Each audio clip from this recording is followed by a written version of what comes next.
People ask me that. How did you become so successful? There's two things. The competition out there is just, there is none. You got a lot of people that just can't cut it in a 9 to 5. And so they just automatically claim to be a real estate agent and that they're going to do all these things. And every time training is being relational, not transactional. And a lot of our clients from day one, when I got in, 9 years ago plus, are still with us today and remain very loyal to us. There's no reason why every single person in this room couldn't buy a 150 unit apartment complex. What's going on, everybody? Welcome to another episode of the Commercial Real Estate Blueprint Podcast. I'm very excited for today's guest. He's joining us from Tennessee. This is Brian Truman. He's a commercial real estate broker who focuses on multifamily, and he is based out of Nashville with SVN. Welcome to the show, Brian. Hey, thank you. Glad to be here. Excited to join you guys. Yeah, for sure. Before we started recording, we were talking a little bit about, a mutual friend who we had on the show. I think he was like my first or second guest was Tyler Cobble. Got to get him back on the show. But you mentioned that you're a big hockey guy. You have season tickets. That's what Tennessee's team, I assume, right? Yeah. Nashville Predators. Yeah, the Predators. That's right there on, what's that? The famous street. I can't think of. I've been there, but I can't remember the Broadway? name. It's right on Broadway, right? Their stadium's right there, right? Yeah, Bridgestone Arena. Yeah, so that's cool. So I see Tyler basically about every game. He and I have season. He has season tickets. We have season tickets, and our seats aren't that far away from each other. So that's cool. How long have you been in Nashville? Since 2006. 2006. Okay, it's almost 19 years. So wow. Where were you before that? Before that, so I spent 23 years in corporate America. So lived several different places across the country, work-wise. But we moved here to Nashville from Syracuse, Utah, which is between Salt Lake and Ogden. And cool.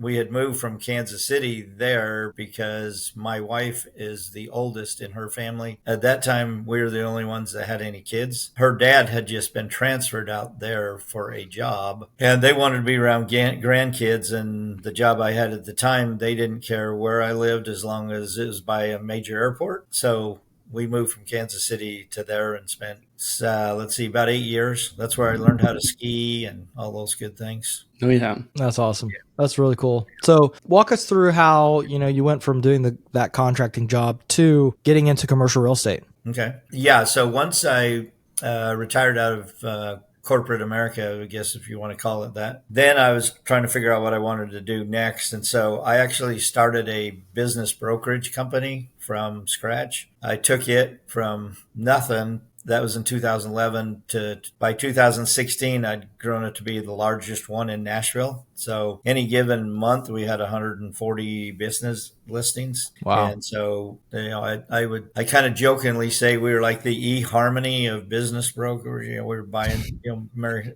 hooking up buyers and sellers of businesses. And then in 2016, somebody approached me and wanted to buy the business. So I told them my business is always for sale for the right price. So they got to the right price, and I signed over ownership to that, and then signed a 3-year non-compete, and then was trying to figure out, okay, what do I do next? My wife had been a commercial real estate appraiser, and then she went to, as the appraisers say, she went to the dark side and became a broker.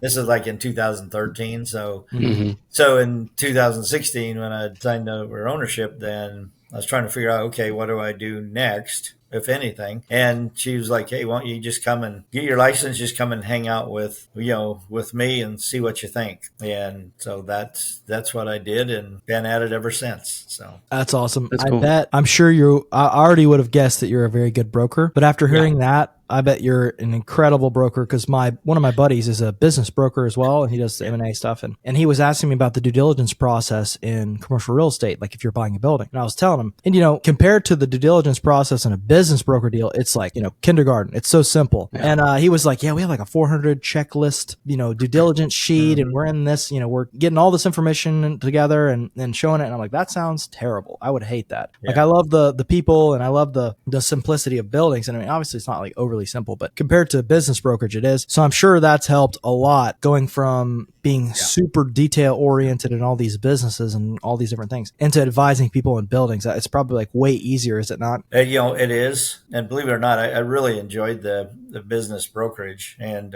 in fact, just a side note, as soon as my 3-year non-compete was over, I just started to back up again. So we have it today besides our real estate company. Oh, that's awesome. How did you grow that? I'm curious, this is just general good business advice, I'm sure, but how did you go from, 0 to being the biggest, having 140? That's crazy to think were all those 140 listings you had in Nashville, or were they kind of throughout Nashville and the surrounding area.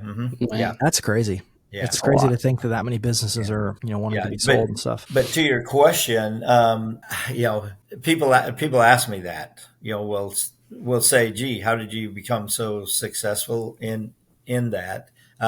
There's two things. Number one, when I decided to get into that whole business brokerage, I looked at it and said, okay, if I'm going to do it here in Tennessee, who could I contact to really kind of pick their brain about it? And I was like, well, I don't want to really talk to anybody here because they may look at me as their competition. So I just searched like top business brokers in the U.S. and came up with 2 or 3, and there was one gentleman that came up top of the list. He was down in Florida, and so I called him, and I'll tell you what, I hit the gold mine when I called him, because he was more than willing to share with me everything on how to do it, how to be successful, how to find businesses, how to prospect. Our first conversation was like 2 hours long. Wow. And then we had probably a couple after that were equally as long, and he and I are still good friends today. That, and then the second item, which you guys are going to kind of laugh at, but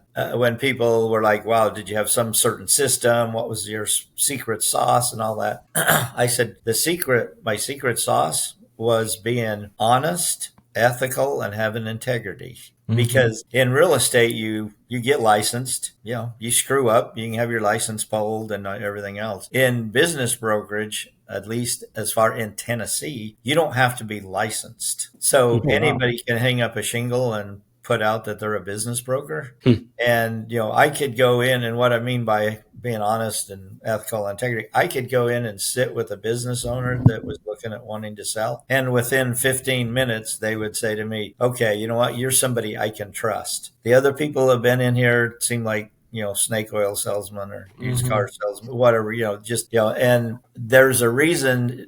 So when I first got into that, I tried to lobby with our legislator to at least make him have a real estate license, business brokers, but really get it licensed. And because it's extremely litigious. Because, like I say, anybody's hanging up a shingle saying they can do, business evaluations, they can do this, and they get themselves in trouble, and then they get themselves sued. And, so it's like in this city, in Nashville, there's, I don't know, there's probably 120, 150 people that claim to be business brokers. And there's like 2 others in this whole town that if somebody asked me, who they could trust, there's probably only 2 others in this entire city that I'd even recommend.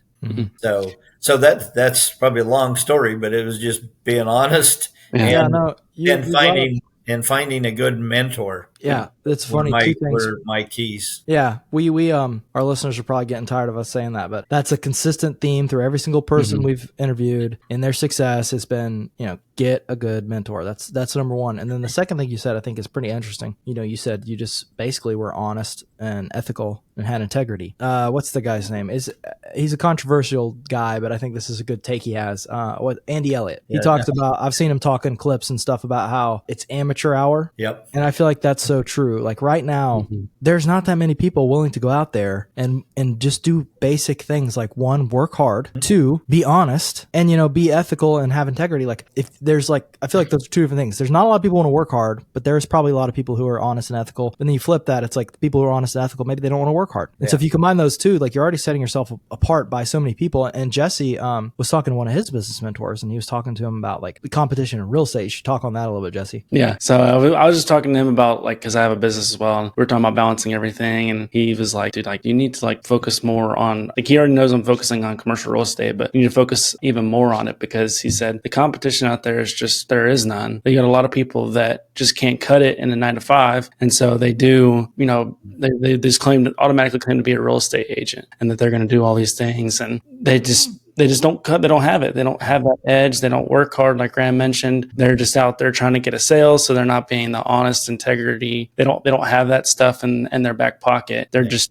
trying to take advantage of you. And if I can too, I think the underlying piece to that is just honestly being a genuine person, and it makes you likable. They want to work with you, and so I'm sure you got repeat customers. You probably got a lot of word of mouth stuff. If I had to guess, Brian, and just being a great person, it all comes back. I think nowadays, especially with how these residential and other people are, they don't want to have that much connection with you per se, and transactional. And they're all super transactional.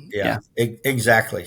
You guys, all of that is exactly correct. I mean, we have our shop. I have 14 other agents, and then I have some admin people and that, and that's so we provide training like twice a week for all of our agents, and I hammer that point hard every time. Training is being relational, not transactional, right? Exactly what you said. I said, 'cause I said, it'll set you apart. There's too many people in commercial real estate that what I call have commission breath. They just want to get a deal done to earn some, earn some money. But to your point about being honest and ethical and, and not being somebody that, just skirts along on the edge to try to get a deal done. When I go through the interview process, I will tell people up front as we start the interview, if there's anything we're going to talk about here that you're not comfortable with, and we want to just part ways, I'm fine. I'm fine with that. It's not going to be offensive, anything like that. I cannot tell you how many people self-eliminate themselves when I talk to them about being honest and ethical and having integrity and not skirting the edges. I said, because one of our jobs as a broker is to keep you out of real estate jail, to make sure you don't do anything, unethical, stupid, if you want to call it that word, but, any of that. And we'll have people just, say, you know what? Yeah, I don't think this is probably the good fit for us, which we're fine. We want them to self-eliminate themselves if they're not, so we have a culture that we want them to fit. And like you say, hardworking. We try to hire people that have grit, that have the hustle muscle, if you want to call it that way, to really go out. And we don't mind having people that have had to overcome challenges in their life, because as you guys know, being real estate investors, deals can die and be brat. I joke that we're going to have T-shirts made that has Lazarus on the front of it, because we're always bringing deals back from the dead. I mean, they die and they come back, and then they get done, right? It's true though. So if you don't, as an agent, if you don't have, if you haven't been through tough things, if you're not a creative problem solver, you don't have grit, you're never going to make it, to your point, but I'm just shocked in the commercial side how you have people that just can't seem to be honest. Yeah, it's wild. Yeah. When you're talking about when you're transitioning from brokerage to like business brokerage to commercial brokerage, how you kind of like stood apart, if you will. Like you had a lot of sales background, you had a lot of corporate America, sound like you had some money, so you were potentially even investing in your own deals. Talk to us about like how you kind of grow that side of the business as well. Great question. I think, my wife would tell you, obviously, because she's married to me for one reason, but she would tell you I was probably the best hire she ever made, or having me come on board just because, I was proven talent in the industry I was in before. Would go to conferences. Many times I'd be a keynote speaker at a lot of these conferences. So, she was like, okay, this guy's proven talent. All we have to do now is learn the real estate side of how to do business. And, from there. And so for me, it made the transition fairly easy, because I already knew how to negotiate contracts. I knew how to look through contracts. I knew how to do due diligence. I knew, all of that stuff to help investors, through the process. And so then it just came down to, okay, let me get some real estate knowledge. And, I just dove in and listened to podcasts, read books, did everything I could, immediately. And then I really lucked out. I really lucked out by, I had my license all of like 2 months, and then ended up getting a call on a Saturday from a gentleman.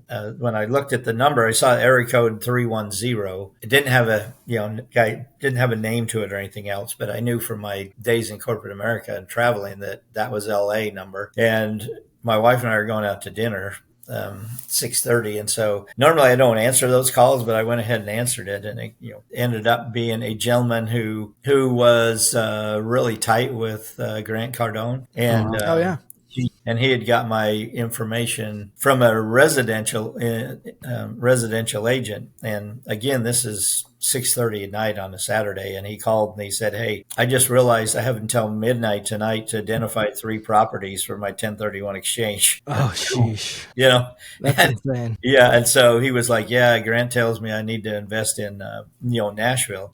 And so what I did, make a long story short, I called it somebody I went through real estate school with, because when I was talking to him, I'd mentioned I was going to do commercial. He said, "Well, my stepfather has 5 apartment complexes." So I called that guy immediately. I told this gentleman, "Let me call you back in like 30 minutes." I called this guy I went through real estate school with him and said, "Hey, would your stepfather be interested in getting an offer on any of those?" And he said, "Well, let me call him." And he called me back like 5 minutes later and said, "Yeah, he's got 3 of them he'd be interested in parting ways with." And so he sent me the names of them, the addresses, everything else. I forwarded them on to this guy in California. Then we ended up going into contract on those. This is right before Christmas, New Year's. Right after New Year's, he came out, and I didn't know who he was at first. And I told him, I said, "Hey, being a good broker, I said, hey, I'll pick you up at the airport." He said, "Well, you'll have to come to the private airport because I don't fly commercial." I was like, "Oh, okay." So who am I dealing with, And I go pick him up at the plane, and, it's him, his wife, nanny, kids, video photographers, all kinds of, Are you able to share who it is or no? I'm not going to. No worries. Just curious.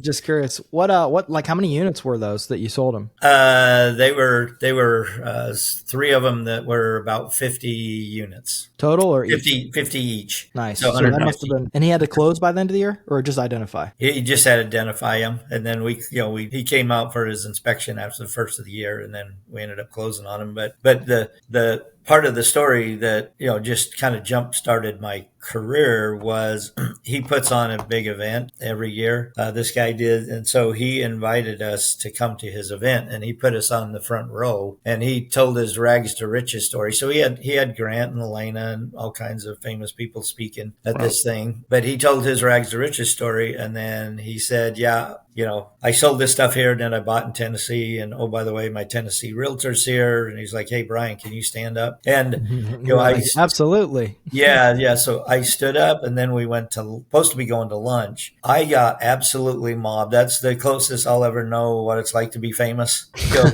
I got mobbed from all sides because there's like 1,500 people at this event, Jeez. right? And so I spent an hour and a half just stand there answering questions about Tennessee and multifamily and all that. So I came back with this monster list of buyers. So I've never hurt for buyers. Let's just That's sick. Wow. That's awesome. I'd imagine it's pretty tough. I mean, like the last 3 or 4 years in our market, at least, there's barely been any transactions. It's been down by, I don't know how much, 60% or so, especially in the multifamily side. I used to do a little bit of multifamily, nothing ever big. It was always like, smallest duplex to up to like 30 units, like that kind of range. Yeah. So it's never like the bigger stuff. But I'm curious, like, is the volume been down for you guys? I imagine it's been pretty down, right? Yeah, it's definitely been down. But this comes back to what we were kind of talking about earlier about being, good brokers and what do you do? Because part of our training when we train our agents is to develop good habits. Because we tell them, as long as you can have good habits, even when markets go down, you can still be successful. Right. So, all of our agents have to do at least 2 hours of cold calling every day. Right. And so, we're like economy goes down, interest rates go up. It's those daily habits of doing your cold calls, doing that kind of stuff that will help you be successful. And the other thing for us, and I've purposely done this, because when you're talking about getting into, the multifamily, I really looked at who the competition was and kind of what size of buildings they sell. So whether it's a Northmark or whether it was, what used to be Capstone and Marcus and some of these, they were Wait. selling a lot of the 200, 300 unit stuff. So I was What like, happened? what? Did Capstone change? You said used to be. Yeah, they're no longer. They got purchased, and all of their agents here have went to Northmark. So Recently? so there is no Capstone now. Hey, it's Jesse. Here's a reality check. Most people are going to overthink their first commercial real estate deal. They're going to spend months analyzing the same property. They second guess every single number. They're going to wait for the perfect opportunity that's just never going to come. Meanwhile, someone else has got the right education and they're going to close that deal. That's why J. Scott Shield put together a free masterclass that shows the exact system he's used for decades to evaluate deals, structure the financing correctly, and build wealth through commercial real estate. No theory, just a proven process Scott and thousands of Commercial Academy members use to make confident decisions. If you're ready to stop overthinking and start taking action, like we say all the time here on the podcast, text Masterclass to 888-653-1199. Remember, it only takes one deal, one time to change your life forever. What? Yeah. I know the guy who started that. I did a couple deals with him. He's a really good guy. Yeah. I know he started Capstone and then he moved on to his doing development. Yeah. But I did not know they sold it because I guess that makes sense because I had their Raleigh office listed for lease. So interesting. Yeah. Sorry, I didn't mean to interrupt you. I just was. Oh no. I wasn't expecting that. Basically, what I did is I looked at it and said, okay, those guys are all in that market. So I went about concentrating between 50 units and 150 units, right? Because none of those guys are those sizes of buildings. But to your point about the last couple of years, because it was tough to find lending on those 250, 300 unit stuff. A lot of those big companies have moved down into that 50 to 150 range because that's what can get financed. So all of a sudden they moved down into ours, which made competition even, a little more. But to your point, of making those cold calls, we knew a lot of people, being authentic, being genuine, being real, having integrity, has served us well because we have a lot of repeat clients, and a lot of our clients from day one when I got in, 9 years ago plus are still with us today and remain very loyal to us. So, for us, yes, it has been down, but we have actually been very, very successful in the That's last awesome. couple of years. So before we were recording, you talked a little bit about going from you were in government contracting, and then people were telling you should start investing in real estate. So talk to us about Investor Brian and what you're doing now and how you started and kind of walk us through that journey. Yeah. So back in the corporate America days, we'd been fortunate enough to make some decent money. And like a lot of other investors, they get that call from their CPA going, you probably need to invest or buy something or you're going to have a big tax bill, which we get a lot of those calls this time of year. But so I was like, okay. So I just kind of, real estate was not even on my radar. So, I'd talked to a few people that are much smarter than me, and they're like, hey, real estate's a great investment. And so we invested in some multifamily back, in that time, 06 to 08. And was that syndications or were you buying them yourself? No, bought them just outright myself. Nice. Yeah. And so no syndications, no joint ventures, none of that. And so that transition or move forward to when I got into real estate, we've had a lot of people ask us, about, hey, what about purchasing this building or this or that? And I chose at that time, I didn't want there to be a conflict of interest because I didn't want a investor such as yourselves to come and say, hey, Brian, so are you buying all the good stuff and selling us all the leftovers? Right? I didn't want to be that. And I made that decision, and it's been a great decision because I get called all the time from investors, and that's one of the questions they ask me. They ask me, so do you invest in the same asset class? And when I say no, I've chosen not to do that because I don't want to be conflicts of interest. And they say, that's the answer we wanted. They're like, we deal with too many brokers. They keep all the good stuff and try to sell me all the other stuff. Right.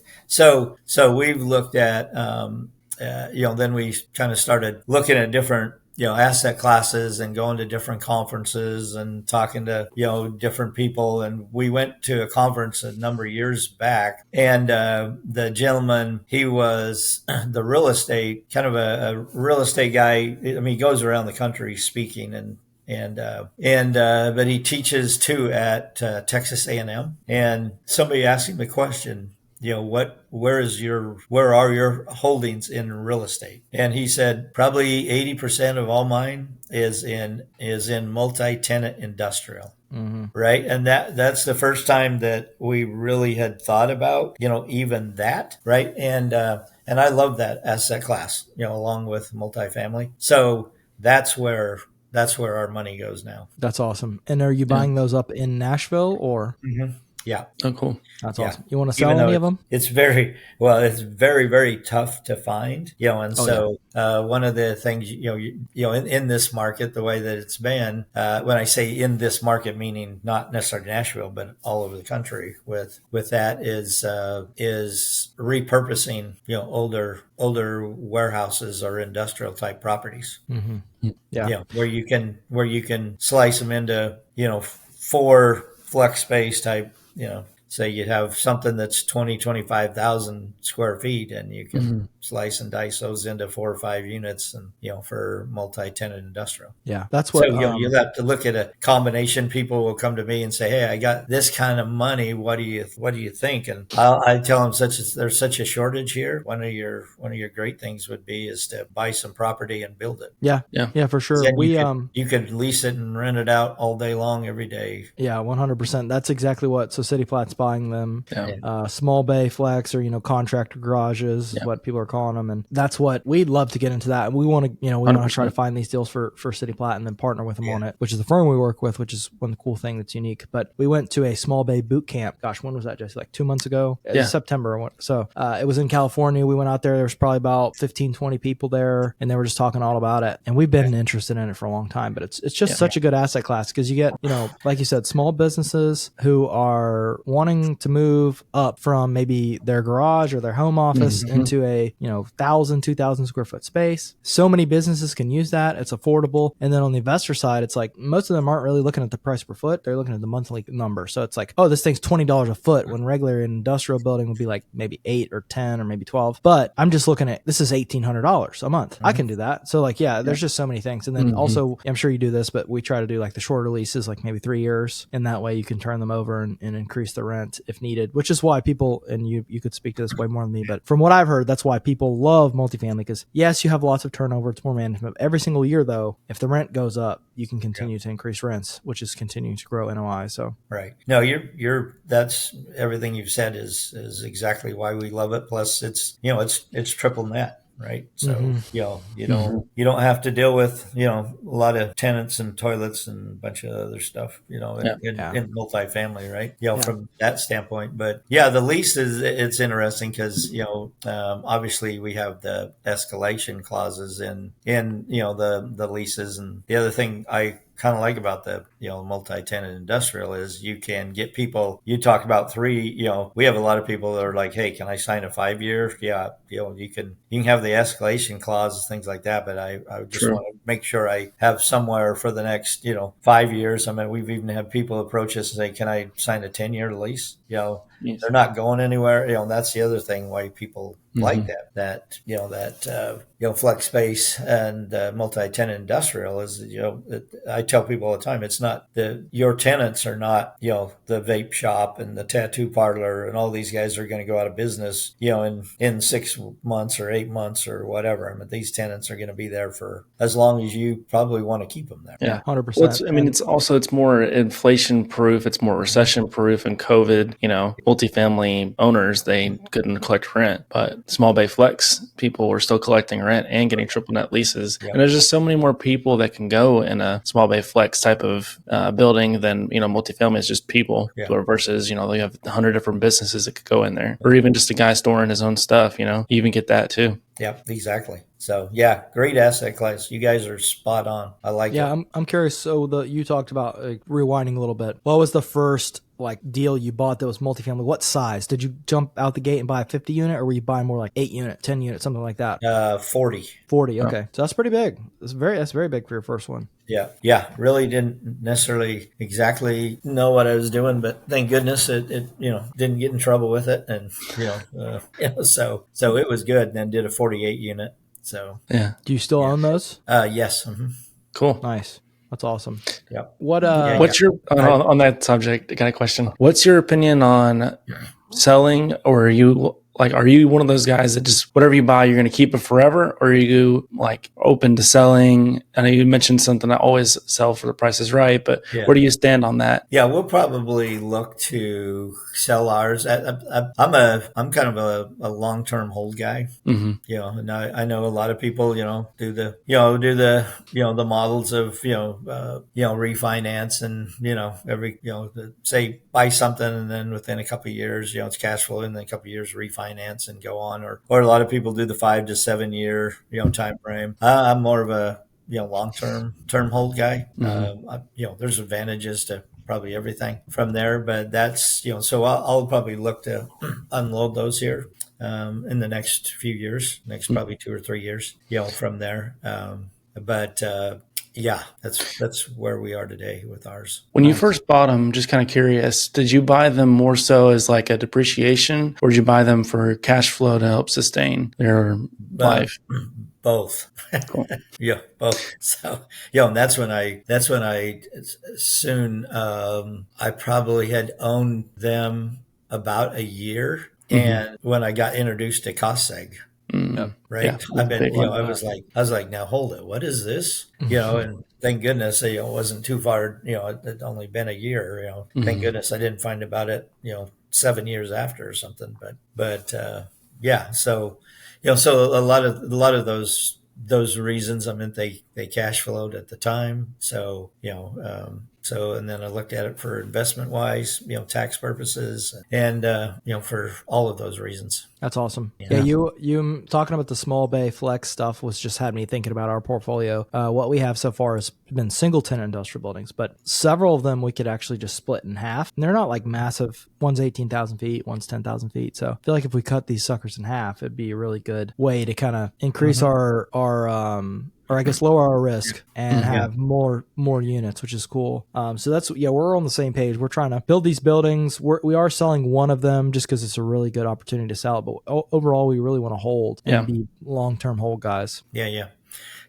Selling one of them, especially as an investor, if you're part of a group or you're looking for, syndication, different things, lender wise, all other good stuff, going full circle on a property is a good thing. Yeah. Right. You ran it, you bought it, you ran well, we Track sold record. it, and Building so a track record. Yep. yeah, just having that going, full cycle, especially lending wise, they love to see that. Yeah. From there. But yeah, your point is there. A lot of that. I just term it, flex space on that multi-tenant stuff. But it can be units that are 2,500 square feet. It can be 4,000, right? And you just have a couple of offices and maybe a conference room, and the rest of it is is basically like a warehouse space with a roll-up door in the back. Here in Nashville, man, there's such a shortage of that stuff. And that's why I tell people, they'll talk to me about having some money, and I say, yeah, buy some land, build that, and then they're like, well, do I sell those, condoize those and kind of sell those? And I'm like, no, I just lease it. Yeah. Over the long term, you're going to make more money doing that, and then you can make your money when you get ready to sell your property. Yeah. So if you could give one piece of advice to somebody who just wants to go buy their first deal, what would it be? And then also, what asset class would you direct them to? Ask your first question again. Say your first question, Graham, again. If you could give, I was leading into going to give you an answer on the second one, but I want to answer the first one first. No worries. I just said it like if you could give one piece of advice looking back, like just say you could rewind and give your brand new, never bought anything self a piece of advice on investing in commercial real estate, what would it be? And then the second thing was, what asset class would you direct somebody to start? Advice I would give them is don't let fear get in your way. Right. 100%. I mean, I was very fearful when I did my first deal, because, and then, the other piece of advice is, buy as many units as you possibly can. Because that's what I chose to do. I was like, well, I can probably afford to do this, so why not? Right. So, I didn't let fear get in my way, from there, but I had a lot of people go, you sure you want to do that? You sure you don't want to just buy, a duplex or a quad, or, to get started, to understand it? And I'm like, no, if I'm going to go in, I'm going all in. Right. If I fail, Respect I'm going that. to fail spectacularly, from, from that standpoint. But and so I could see that fear was something that I was going to have to overcome, because I'd had so many people tell me, I don't know if you're doing the right thing. So that's a big thing. Don't let fear get in your way. Buy as many as you can afford when you first get in. Maybe it's just a duplex, but go for it, Yeah. from that standpoint. And before we jumped on, I know, you guys had talked about maybe your audience is new investors and that. And I'll tell you this, even though I've said, we sell a lot of 50 to 150 units, people will ask me what excites me about getting up every morning to go do commercial real estate. And it is the first time investor. I love working with first time investors. Right. And I will tell them, I was like, you know what, going back to the whole trust factor, right? I will say, you know what, I can put you on a path that, we'll start with your first property. Within 6 to 8 years, you'll have enough cash flow. You can live a life by design, whatever you designed that to look like, so, I love, basically sitting with them, understanding them, going over all the risk, everything else, we just set a game plan together, and help them buy that first one. And then we just keep, scaling it with them. So I love to do that. That's what gets me excited every day to do, commercial real estate. So, Yeah. but to your point, and your question too, Graham, is I love multifamily. I love multi-tenant industrial. So if people ask me, I'm like, that would be a 1 and a 1A, right? I don't think you can go wrong with either one of those. Yeah, and multi-tenant just Opportunity. spreads your risk out so much too. Exactly. But I think that's a great point. I was listening to the book "Never Split the Difference." I'm Chris almost Voss. done with it. Yeah, it's a good book. Yeah. And there was a part where he's talking about how, furniture salespeople are not selling you furniture. They're selling you a comfortable, cozy living room. And you kind of I was thinking about exactly what you said yesterday. I was like, as a broker, what are we selling? And we are selling the dream. Yeah. Exactly what you said. In 6 to 8 years, you can have enough cash flow to do what you want to do with who you want to do it with, all that stuff. And it's like, yeah, you're not selling a building. You're selling somebody the dream, which I think is just such an important thing to think about as a broker, thinking about as investors. It's like, I think that was really cool that you hit that right on the head. And then the other thing is, we're in a mastermind group called Commercial Academy. And one of the presentations the guy did, he's an older guy. He's done a ton of different contracting stuff, owns a bunch of buildings. And he was like, there's no reason why like every single person in this room couldn't buy a 150 unit apartment complex. He's like, every single one of you could go out and buy one. And it would be, he didn't say like would be easy, but he's like, it's not that difficult.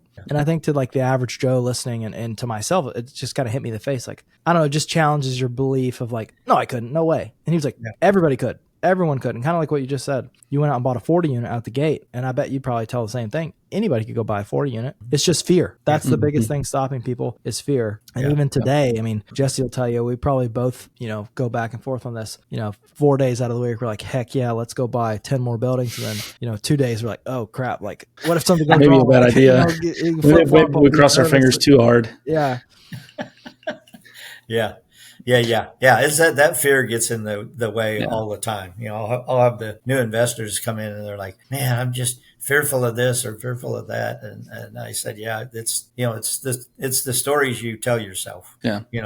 It's really not rocket science. And that's why you choose to have a good broker who can walk you through the process and, has been there, done that, and somebody that you can, trust through the process to get you on that, on that path. I mean, my whole thing is let's help you build generational wealth. So you have for you and pass it down to your kids or pass it down to your charity or your nonprofits or whatever you want to do with it. Yeah. So, we have a seminar we do once a month that's called Accelerate to Generational Wealth.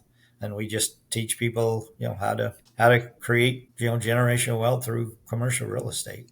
And it's free. It's open to anybody to come and attend, here in Nashville. And so we're just very, very passionate about, about that education. I lead it's called the Real Estate Investors of Nashville, REIN here in Nashville. They have the largest chapter in all the Southeast. There's well over 1,000 people, but I'm the facilitator and do all the education for the multifamily. So once a month, we meet, and I bring in a speaker and a guest, and to educate them. And so we're just big on educating them. And you get with the right broker, you can be given deals that you would never had access to, and see opportunities you'd never know where to find. And we're known as kind of the team that has a lot of off-market properties. So probably once a month or so, I'll have my competitors will call me and say, "Hey, what do you got?" Because I know you always got off-market somewhere, right? Mm-hmm. You're talking about in the market now where it's a little tougher to find. So We tend to do a lot of stuff off market too. It's a great place to be when you have the deals. And if you're doing 2 hours of cold calling every day, I think Graham would agree that you can never cold call enough. But like 2 hours a day at a minimum is honestly impressive if you guys are doing it consistently. Yeah, because we don't do it enough, honestly. Yeah. And I was gonna say, but any good, it's it comes down to, with my agents, I'm telling you, you got to be time blocking, 100%, because sometimes you can get busy and you got so much stuff on your plate, but you still got to time block. 100%. That's exactly right. That's been the biggest challenge for me. It's like it sounds crazy, but I genuinely like cold calling. I think Jesse probably does too. It's actually kind of fun to me. That's probably my favorite thing in the whole business is the hunt of the deal. Yeah. Once you get under contract and you got to go through all the logistical stuff, I hate that. But the hunting the deal and actually trying to find it, I love that. And but it's exactly what you said. We'll cold call. Every time I try to remind myself, every time I pick up the phone, something good happens. Every time. Mm-hmm. Literally every single time. Like you could call 10 people and chances are, I mean, it's not happening every time, but you're going to have some kind of action from it. Yeah. But as soon as we get busy, like right now we have a bunch of deals under contract and a bunch of them are closing by the end of the year, which we're super thankful for. But that makes us take the foot off the gas in the calling. It's like so hard to be like, instead of putting out all these fires and getting these things to the finish line, we got to keep calling because otherwise Q1 is going to be quiet. Exactly. Yep. Yeah. You got to keep calling, got to keep that, pipeline full. And, as I tell my agents, a lot of them that they're like, yeah, but I keep getting no. And I said, I understand that, but you know what? Every no you get means you're that much closer to a yes. So. Mm-hmm. Yeah, I think Jared Elmar, one of the guys we had on the podcast, who's a big shot, amazing guy. He's got a huge portfolio in Florida, and he did a book that was really cool. He basically went to prison and he did his whole story. It was really cool. I said that a little weird, but he started off, rough and then got out of prison and has just built a massive empire. And he was talking about in that book how he has, I think he had a sign above his door that said keep calling until they have a restraining order or something like that. Like you just keep calling. And I think that's so cool. Yeah. So well, no is not an option. Yeah. And I tell my agents, I was like, make it fun. Mm-hmm. You make a cold call and, sometimes I'll call and the guy will pick up and I'll introduce myself and, I'm like, hey, this is Brian Truman with SVN Excel Commercial Real Estate, and I know you're a multifamily owner. So am I the third or fourth broker that's called you today? Right. And then I wait for their response, right? Because it kind of catches them off guard, right? And that's a good pattern. They'll either laugh or they'll go, no, you're the only one, right? And I'm like, oh, good, and then so it's a little bit of an icebreaker, Yeah. So I have several of those kind that I use as every third or fourth call, if I need to feel like I need to break up the monotony a little bit, then I'll throw in some of those, and so. Yeah, give us a quick pitch. I think that'd be valuable. So I know my script. Jesse's probably got his script. It's something that's difficult. Do you like? We've been trying to figure out what's the best. I mean, obviously, we took. I'm sure you're familiar with Massimo, but I took that class, and one of their main things is like you want to add value, obviously, and then you Yep. also want to try to get in front of them. Mhm. So like balancing that in a cold call of like not giving too much information, not giving too much stuff on the phone because your main goal is to get in front of them. I don't know if you agree with that or not, but what would be like your pitch to an off-market owner? Let's say you're calling a multifamily guy. Are you calling to see if he'll sell? Or are you calling just to add value so eventually he'll call you back? Or what's your strategy? You just hit it. The second one. When I call, I'll call to add value, about their property. Because what I realized early on, that if I had, like the day before, I have my admin, pull a bunch of information on different, on these properties I'm going to be calling. So what I learned early on is that when I called them, probably 80% of the time I knew more about their own property than they did. Mm-hmm. Right. And so, so I'm calling to add value. What I've found is once I add that value and they can see, okay, this guy's adding value, then a lot of times we end up, before the conversation is over, in talking about whether they want to sell or whether they're looking to buy more. Right. But it's, I kind of experimented early on. Do I go in and say, hey, I got somebody who wants to buy your property, or do I add value, which gave me the best result?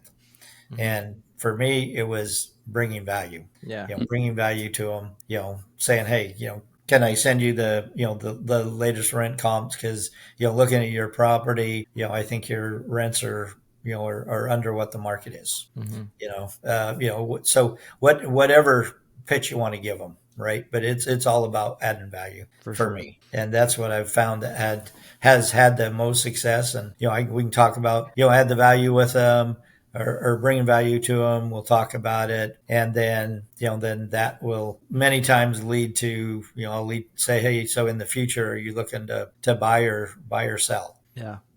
On your properties. For And sure. just so. I think me and Jesse are. I know I'm impatient. I know the value play is the long term play, but like if we're trying to just get a deal done, a lot of times because we do a lot of off market stuff, and kind of just like hey, I got a 1031 buyer, you want to sell? Like I know that's in you get mixed reactions. I feel like some people more appreciate that. They don't want to waste any time. They just kind of want to know if you want to. They want to do a deal and let's go, or there's some people who want that long term relationship. Well, I think too, the start of your conversation will determine what kind of questions per se you're going to ask, right? Mm-hmm. Because you may, to your point, you get on the phone with them and they're like, "So are you just calling to ask me if I want to buy or sell?" And I'm like, "Well, so do you?" I mean, they brought it up, right? So I just, I'll tag that. I'll say, well, but actually, I was going to see if I can send you some information on your property as far as that. I think your rents are under market, right? That's what we're calling about. But since you brought it up, yeah, we always have buyers, looking to purchase a property. So if you're interested in selling, be happy to send you some offers. Yeah. So a lot of it depends on the conversation.